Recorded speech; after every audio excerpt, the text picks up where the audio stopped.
स्वागतम स्वागतम स्वागतम आपका, स्वागतम स्वागतम स्वागतम आपका, स्वागतम स्वागतम स्वागतम आपका।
आइए महाराज विराजिए, आइए महाराज विराजिए, आइए महाराज विराजिए, आइए महाराज विराजिए।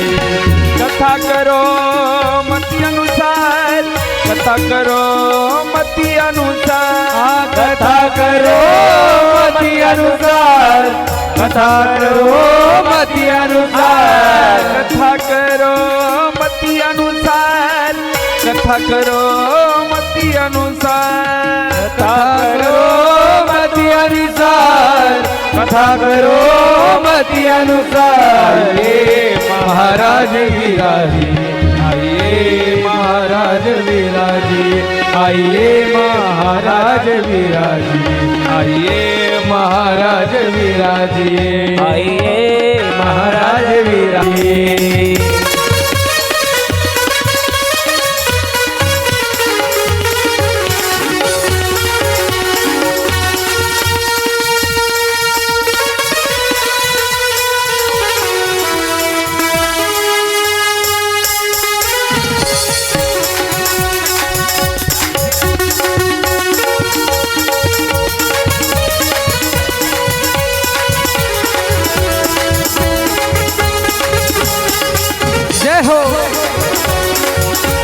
जुल चरणं मम गुरु शरणं, शीतल चरणं कोमल चरणं, मंजुल चरणं मम गुरु शरणं, शीतल चरणं कोमल चरणं, मंजुल चरणं